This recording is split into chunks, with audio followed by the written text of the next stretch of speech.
नमस्ते। मैं नीलेश राजपूत। आज जो कोरोना के दुष्परिणाम की वजह से मौतें हो रही है, उसका कारण बताया जा रहा है कि ऑक्सीजन की कमी लेवल, सिलेंडर की उपलब्धि ना होना और हमें विदेशों से सिलेंडर की सप्लाई करना। क्या ऐसा कोई प्राकृतिक उपाय है? क्या हम हमारे बलबूते पे ऑक्सीजन को प्रोड्यूस कर सकते हैं या ऑक्सीजन की मात्रा बढ़ा सकते हैं? आइए जानते हैं हम अभय सिंह से। अभय सिंह वह इंसान है जिन्होंने 35 साल में एक दुर्घटना के अलावा कभी दवाई नहीं ली। तो आइए हम जानते हैं अभय सिंह से। नमस्ते अभय सिंह। नमस्कार। सबसे पहले हम भगवान से प्रार्थना करते हैं कि जो भी आज कोरोना के कारण से दिवंगत हुए हैं उनकी आत्माओं को भगवान शांति प्रदान करें। जो कोरोना से जूझ रहे हैं वो जल्दी सही होकर घर आएं और बाकी लोग इससे बचे रहें। अभी नीलेश जी ने बताया था कि ऑक्सीजन के कारण से कई मौतें हो रही है। बताया जा रहा है कि बहुत ही ऑक्सीजन की क्राइसिस चल रहा है। त्राहिमाम मचा हुआ है। हर जगह ऑक्सीजन सिलेंडर लोग घर में भी लेके जा रहे हैं और उसकी पूरी जो है कमी बताई जा रही है। सबसे पहली बात है कि ऑक्सीजन हमारे पास में है। हम जहाँ रहते हैं वहीं हवा है और हवा में लगभग 20% ऑक्सीजन है और हम जो श्वास लेते हैं उसमें पूरा हवा लेते हैं। हमारा शरीर जो बना है वो हवा के लिए बना है, न कि ऑक्सीजन के लिए। और वो जो ऑक्सीजन है वो 100% है। हम जो लेते हैं उसमें 20% ऑक्सीजन होता है। जब हम हवा को अंदर लेते हैं तो उसमें 20% ऑक्सीजन जाता है। इसके अलावा भी बहुत सी गैसेस होती हैं, नाइट्रोजन है, ये है, बहुत से जाते हैं जो भी हमारे लिए ज़रूरी है। इसके बाद 20% में बॉडी 5% ऑब्जर्व करती है और बाकी 15% जो है वापस आ जाता है। तो सोचिए हमारे शरीर को केवल 5% ऑक्सीजन की ज़रूरत है, लेकिन अब उसको हम 100% का ऑक्सीजन देंगे तो खुद ही अनबैलेंस हो जाएगा, खुद ही उसमें कई डिफ़िकल्टी आएगा। ये तो बहुत इमरजेंसी हो उस स्थिति के लिए है, लेकिन आज सामान्य केसेस में भी लोग ऑक्सीजन दे रहे हैं। हमारे पास ही जो है ऑक्सीजन लेवल बढ़ाने के लिए बहुत सी प्राकृतिक विधियां हैं और हम जाने अनजाने में कुछ गलतियां करके अपने ऑक्सीजन लेवल कम कर डालते हैं। जैसे सोचिए, जितना हम श्वास लेंगे, जितना लंबा लेंगे, जितना बड़ा लेंगे, उतना ऑक्सीजन ज़्यादा मिलेगा। अब सोचिए, खुद देखिए, अनुभव कीजिए कि आप झुक कर चलिए और श्वास लीजिए तो देखिए बहुत कम श्वास ले पाएंगे आप। तो जाएगा नहीं, आधे पर से वापस आएगा। सीधा होइए, सीने को तानिए। आपके आगे जो है दिल है और पीछे जो है फेफड़ा है। दोनों के बीच में जितना गैप होगा उतना हवा ज़्यादा श्वास ले पाएगा हमारा शरीर। हम जब झुकते हैं तो दोनों आपस में सटते हैं और जो दोनों के बीच में जगह है वो कम हो जाता है, इसलिए हम कम श्वास ले पाते हैं। अब उसी को जब सीना तान कर श्वास लीजिए, सर सीधा ऊंचा, देखिए आप खुद अनुभव कीजिए कि कितना ज़्यादा ले पाते हैं। आप बैठते हैं उस समय जो है झुक के बैठिए। खुद झुकने पर आप देखिए श्वास आधा ही जा पाएगा, वहीं से बाहर आ जाएगा। वहीं आप सीधा बैठिए, देखिए आप श्वास कितना लंबा आता है। आप सोते हैं उस समय, सोते समय आप तकिया लीजिए और सोइए। सोने की क्रिया में तकिया लेकर सोइए। आप खुद अनुभव कीजिए कि श्वास कितना ले पा रहे हैं। तो देखेंगे आप श्वास पूरा नहीं ले पा रहे हैं। आप इसे हटा दीजिए, फिर देखिए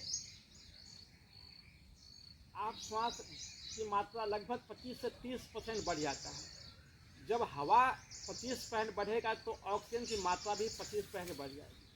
तो हम प्रतिदिन के जो दैनिक कार्य है उसमें हम सोना, बैठना, चलना अपने को ऐसा बना लिए हैं कि खुद ही 25% कम हवा लेते हैं, यानी 25% कम ऑक्सीजन लेते हैं। इसलिए ज़रूरी है कि हम अपने जो चलने का तरीका, जो बैठने का तरीका, सोने का तरीका सही करके अपने ऑक्सीजन लेवल को बढ़ा सकते हैं और हम इतना मजबूत बनेंगे कि आगे हमको ऑक्सीजन की कमी नहीं रहेगी। दूसरी बात है, एक और है, मुख्य बात है कि हमारे आगे दिल और पीछे फेफड़ा के बीच में जगह बनना चाहिए। जब हम उल्टा सोएंगे, यहाँ भी ऐसे रहिए इस तरह से, तो देखेंगे आप लंबा सांस ले पाएंगे। इसके बाद भी आप चाहें तो आगे छोटा सा पंखा लगा लीजिए, एक टेबल फैन लगा लीजिए, बैठ के भी लगा सकते हैं। सोना है तो तकिया नहीं लीजिए। ऑक्सीजन की मात्रा सबसे अधिक किस में है ये जानना जरूरी है। जो गाय का, देसी गाय का गोबर को सुखाकर जलाने पर जो भस्म बनता है उसमें सबसे अधिक ऑक्सीजन है।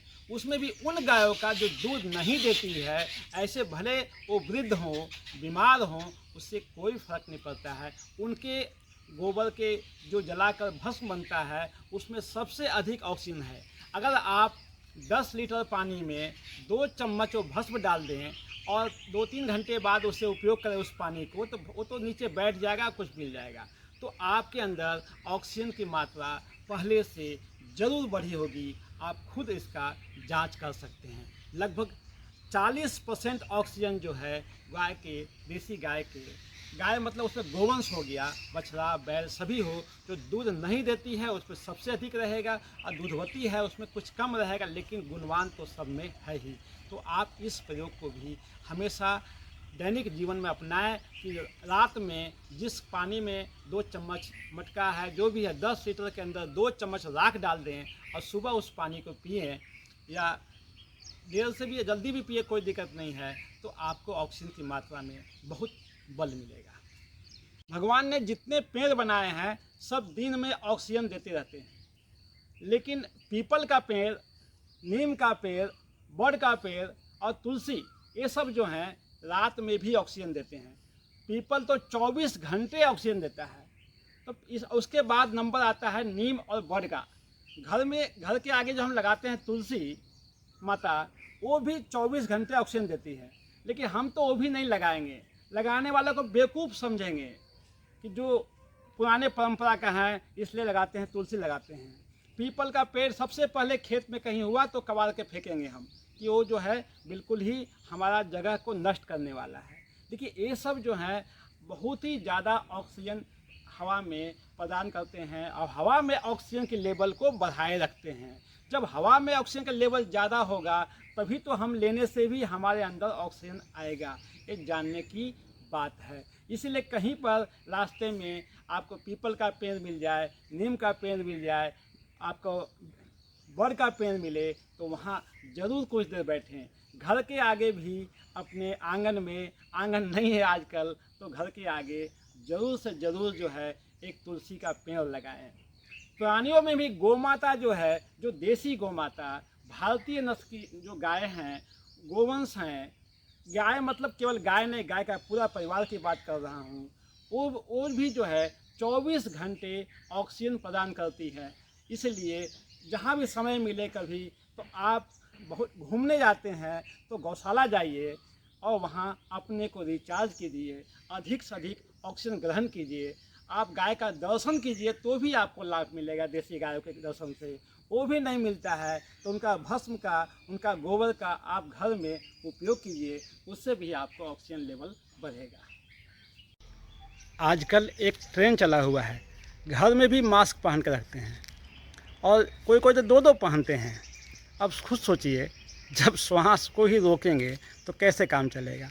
ठीक है, बाहर प्रोटोकॉल है, धूल है, गर्दे हैं, गंदगी है, उस हिसाब से एक पतला सा रुमाल लगाना सही हो सकता है, लेकिन घर में मास्क पहनना, तो कुछ अपना भी दिमाग लगाइए। आप अपनी ही श्वास को मत रोकिए। जो श्वास छोड़ रहे हैं उसी को हम लगभग 20% मास्क के अंदर रह जाता है, उसी को फिर से ले रहे हैं। ये कितना सही है। एक तरफ तो हम ऑक्सीजन के लिए परेशान हो रहे हैं, दूसरी तरफ हम प्राकृतिक ऑक्सीजन को रोक रहे हैं। आज ज़रूरत है हमें इन चीज़ों से अपनी भी बुद्धि लगाने की। ऑक्सीजन बढ़ाने की बात करते हैं। सबसे पहली बात है कि ऑक्सीजन हवा में है। हम जिस कमरे में रहते हैं उसकी सब खिड़कियां बंद रखते हैं, ऊपर वेंटिलेटर भी नहीं होता है। हम जो शरीर से बाहर जो भी CO2 कार्बन डाइऑक्साइड निकालते हैं वो भी उसी कमरे के अंदर बढ़ते जाता है मात्रा, और जो ऑक्सीजन 5% के रूप में जो भी ऑब्जर्व हो रहा है उसकी मात्रा घटती जाती है। तो सोचिए, जिस कमरे में हवा ही नहीं आ रही है तो ऑक्सीजन कहाँ आएगा। इसीलिए आप जिस समय सोएं खिड़की किसी भी हालत में खुली रहे, ये बहुत ज़रूरी है। भगवान ने हमें हवा दिया है, हवा में ऑक्सीजन दिया है, उसे हम घर में आने नहीं देते हैं और फिर हॉस्पिटल में जाकर लाइन लगते हैं, सरकार को दोष देते हैं और खुद ही घर में अपने को कम से कम ऑक्सीजन में रखते हैं। इसीलिए आप उसी कमरे में रहें जहाँ की खिड़कियाँ खुली हो और ऊपर वेंटिलेटर होना चाहिए, वो भी खुला होना चाहिए।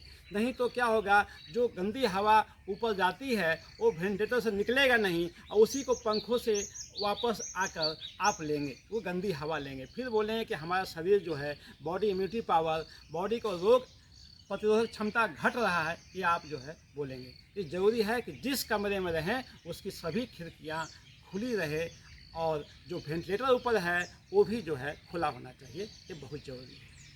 इससे आपका ऑक्सीजन लेवल बढ़ेगा और ये प्राकृतिक उपाय है। आप खुद देखिए, घबराने की कोई ज़रूरत नहीं है। हर बार अगर आपका ऑक्सीजन लेवल 50 भी हो, आप देखिए कि हर 5-6 घंटे बाद आपका 5-5-5 बढ़ते ही जाएगा, और जब बढ़ रहा है तो आप सही हो रहे हैं। Everything as a wound, when does not increase then decrease. अगर वो बढ़ेगा नहीं, अगर आपका बीमारी रोग बढ़ नहीं रहा है तो घटेगा। हर कुछ चंद्रमा की तरह है, अगर वो बढ़ेगा नहीं तो घटेगा, घटेगा नहीं तो बढ़ेगा। तो ऑक्सीजन लेवल अगर घटना बंद हो गया तो बढ़ना शुरू हो जाएगा। इसलिए घबराने की ज़रूरत नहीं है, आपके पास में ही है, आपका शरीर में ही सभी शक्तियाँ समाहित है। अपने शरीर को मजबूत रखें, बस इतना ही। आगे कोई और सवाल होगा तो हम जवाब देंगे। नमस्कार। अभी आपने जाना कि लंबी सांसें लेकर हम हमारे ऑक्सीजन की लेवल कैसे बढ़ा सकते हैं, लेकिन जब हमें सर्दी, खांसी या कफ काफ़ी मात्रा में हमारे शरीर में बढ़ जाती है, उस स्थिति में क्या करना चाहिए, इस पर चर्चा करेंगे कल।